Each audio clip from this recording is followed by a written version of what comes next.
The duality of good and evil in the human mind is a theme that deeply resonates with our understanding of human nature. Since time immemorial, philosophers, writers, and thinkers have pondered this complex dance between light and shadow that resides within each of us. William Golding, in his famous quote, reminds us that the true monsters are in the mind of man, not in nature, suggesting that the potential for evil is not something external, but rather an intrinsic part of our psyche. This idea leads us to reflect on how our choices and actions are shaped by this constant internal battle. It is in this context that the book The Screwtape Letters by C.S. Lewis becomes a fascinating and revealing read. The work, written in the form of letters from an experienced demon, Screwtape, to his apprentice nephew, Wormwood, offers a unique perspective on the struggle between good and evil. Lewis, with his unparalleled narrative skill, invites us to explore the subtleties of temptation and morality, revealing how the forces of evil can infiltrate our lives in unexpected and subtle ways. As we delve into the pages of this book, we are confronted with the reality that the line between good and evil is not just a matter of grand heroic or villainous acts, but rather of small, everyday decisions that, when added up, define who we are. Through Screwtape's letters, Lewis challenges us to examine our own lives, to recognize the temptations we face, and to reflect on how we can resist them. Thus, the Screwtape Letters is not just a literary work, but an invitation to introspection and personal transformation, reminding us that despite the monsters that inhabit our minds, we have the power to choose the path of good.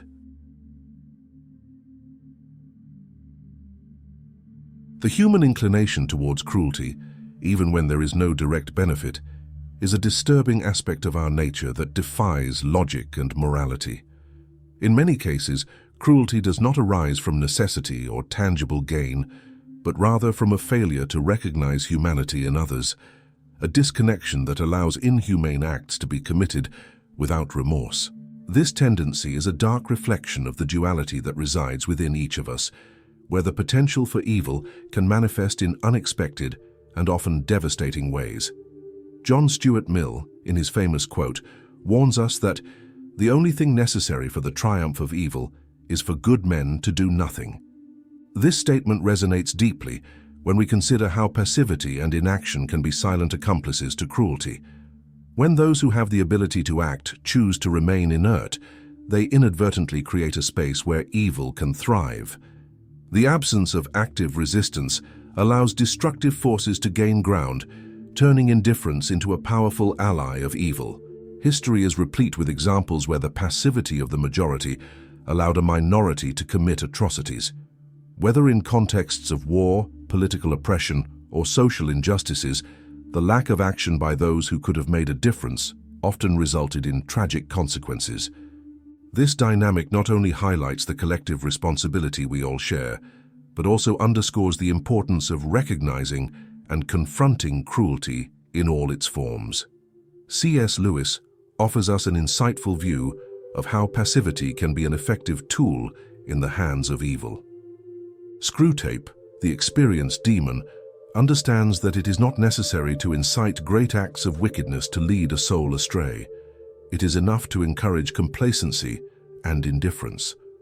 By exploring this idea, Lewis challenges us to reflect on our own role in the struggle between good and evil, urging us not only to recognize cruelty, but to take an active stand against it.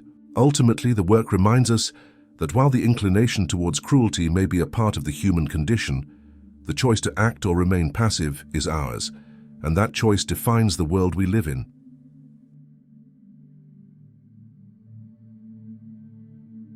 Morality, often perceived as a set of universal principles, is in fact deeply influenced by the social context in which we are embedded.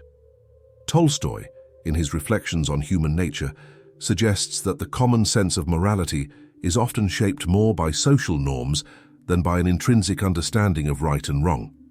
This perspective leads us to consider how our actions and values are largely a reflection of the social environment that surrounds us. The circle of friends and the social environment play a crucial role in shaping our character and defining our values. From childhood, we are influenced by the people around us, absorbing their beliefs, attitudes, and behaviors. As we grow, this influence becomes more complex, with the social group acting as a mirror that reflects and sometimes distorts our perception of what is morally acceptable. In many cases, the desire for belonging and acceptance can lead individuals to compromise their principles, adapting to the expectations of the group, even if it means straying from their fundamental values. In the book, The Screw-Tape Letters, C.S. Lewis illustrates this dynamic through the character of the patient, a young man whose morality is gradually eroded by the influence of his social circle. Screwtape, the mentor demon, instructs his nephew Wormwood to encourage the patient to surround himself with people whose priorities and values are superficial and materialistic. As the patient seeks to integrate into this group, he begins to adopt their attitudes and behaviors, losing sight of his own principles and values. This narrative serves as a powerful reminder of how morality can be malleable and susceptible to social pressure. Lewis warns us of the danger of allowing the social environment to dictate our values, emphasizing the importance of continuous introspection and a firm commitment to our ethical principles. The patient's story is a mirror of our own lives, challenging us to assess to what extent our actions are guided by personal convictions or by the influence of those around us.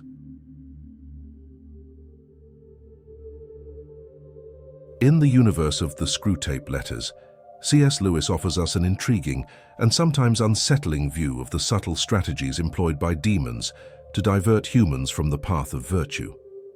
Screwtape, the mentor demon, reveals in his letters a series of cunning advice aimed at destabilizing human morality, not through grand acts of wickedness, but through distractions and inattention to ethical and moral issues. One of the most effective tactics described by Screwtape is to keep humans constantly distracted.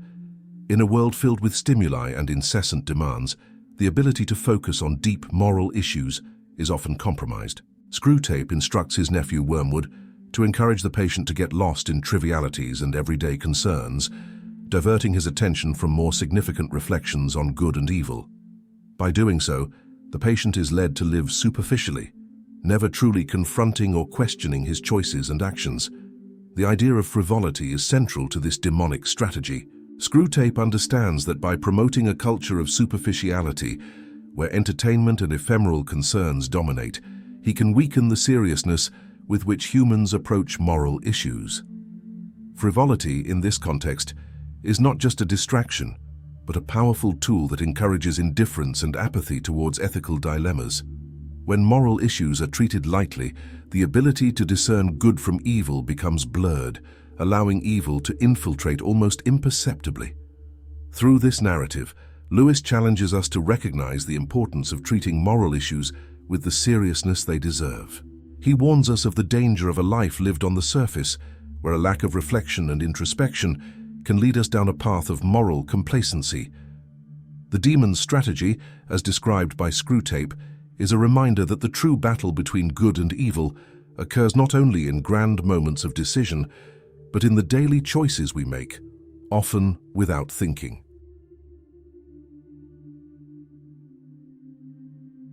The illusion of goodness challenges us to confront the difference between the perception of being good and the reality of our actions. Often we are carried away by fantasies of goodness, believing that our intentions or benevolent thoughts are enough to define us as virtuous people. However, this self-image can distance us from the reality of our actions, creating a dissonance between what we believe we are and what we actually do. C.S. Lewis, in The Screwtape Letters, explores this idea by showing how self-deception can be a powerful tool in the hands of evil. Screwtape, the mentor demon, understands that keeping humans trapped in a fantasy of goodness is an effective way to prevent true moral growth. When we are content to imagine that we are good without translating that goodness into concrete actions, we become complacent and vulnerable to temptations that lead us away from virtue. The difference between imagining being good and actually practicing goodness is fundamental to understanding the true nature of morality. Authentic goodness requires action, an active commitment to good that manifests in our daily interactions and the choices we make. It is easy to fall into the trap of believing that our thoughts and intentions are enough, But as Lewis reminds us, true virtue is demonstrated through tangible acts of compassion, justice, and integrity. St. Augustine, in his Confessions, speaks about the illusory pleasures he experienced before his conversion, highlighting how these illusions distanced him from truth and good. He acknowledges that while he was immersed in fantasies of pleasure and goodness, his life lacked real moral substance. This reflection by Augustine resonates with Lewis's message, emphasizing the importance of transcending illusions and embracing a life of genuine and practical goodness.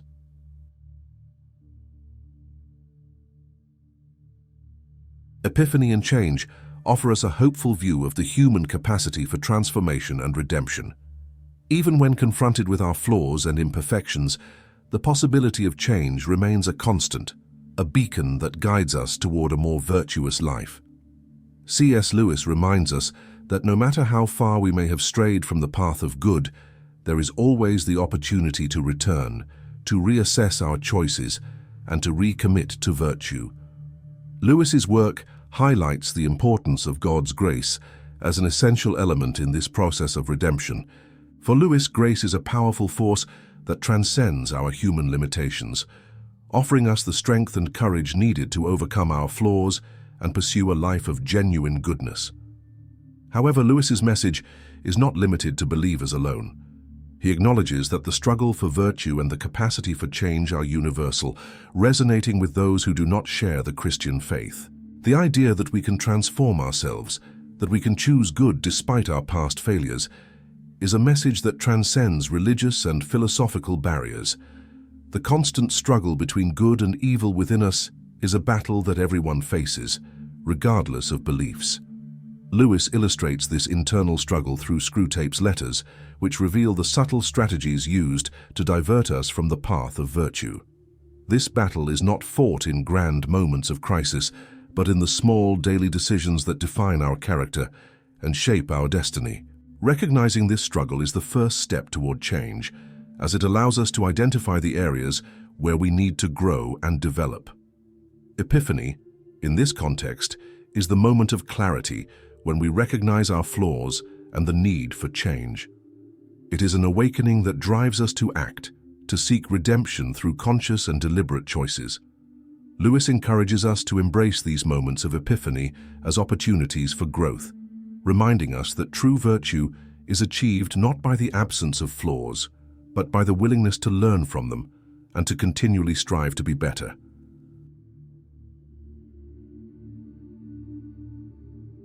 Personal responsibility is a theme that invites us to reflect on the fine line between good and evil as a practical and everyday reality.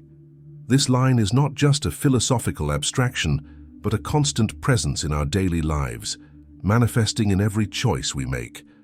The responsibility to discern and choose between good and evil falls on each of us, requiring active awareness and a continuous commitment to virtue. Being aware of the forces that influence us is crucial to exercising this responsibility. Lewis, through Screwtape's letters, reveals how external influences, whether social, cultural, or spiritual, can divert us from the path of virtue.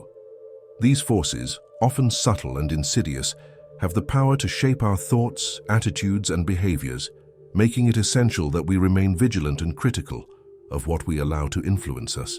Awareness of these influences empowers us to resist temptations and assert our moral autonomy. The active choice for good is an act of personal responsibility that manifests in small daily decisions. Lewis reminds us that virtue is not achieved through grand heroic gestures, but through a constant commitment to good in our everyday interactions. Each decision, no matter how small it may seem, contributes to the building of our character and defines the direction of our moral journey. By consciously choosing good, we reaffirm our commitment to virtue and resist the forces that seek to lead us astray. This personal responsibility is therefore a daily practice, a series of choices that, when added up, define who we are and the impact we have on the world around us. Lewis challenges us to recognize that while we may be influenced by external forces, the final decision to act with kindness and integrity is ours. This active choice for good is a testament to our ability to resist evil and affirm our humanity in a world full of ethical challenges. As we conclude our exploration, we are led to reflect on the fragility of human morality and the vital importance of small acts of kindness. Lewis, with his characteristic insight, reveals how the line between good and evil is delicate and constantly challenged by the external and internal influences we face daily. Morality, as he shows us, is not a static achievement, but a continuous journey, filled with choices that test our integrity and commitment to good. Through Screwtape's letters, Lewis challenges us to recognize how easily we can be led astray from the path of virtue, often through trivial distractions and illusions of goodness. However, he also offers us hope, emphasizing that despite our flaws and the complexity of moral struggle, each of us has the capacity to choose good. This choice, though often manifested in small acts of kindness, has the power to transform not only our own lives, but also the world around us. Lewis's challenge is clear. Committing to good is an act of courage and determination, a conscious decision to resist the forces that seek to lead us astray, and to affirm our humanity through virtuous actions. He invites us to embrace this personal responsibility, to recognize the influence we have on others, and to use that influence to promote goodness and justice in our communities. In doing so, we transform not only ourselves, but also contribute to creating a more compassionate and ethical world. We conclude with a reflection on how we can apply these lessons in our daily lives. The practice of kindness does not require grand gestures, but rather careful attention to opportunities to act with integrity and compassion in our everyday interactions. Whether through an act of kindness to a stranger, a word of support to a friend, or an ethical decision at work, each choice we make is an opportunity to affirm our commitment to good. Now that we have explored the duality of good and evil, I invite you to reflect on your daily actions and seek goodness in your life. Consider how small acts can contribute to a more compassionate world, and share your experiences in the comments to inspire others. If this content resonated with you, subscribe to the channel to continue exploring themes that promote reflection and personal transformation. Together, we can commit to acting with kindness and integrity, transforming our lives and the world around us.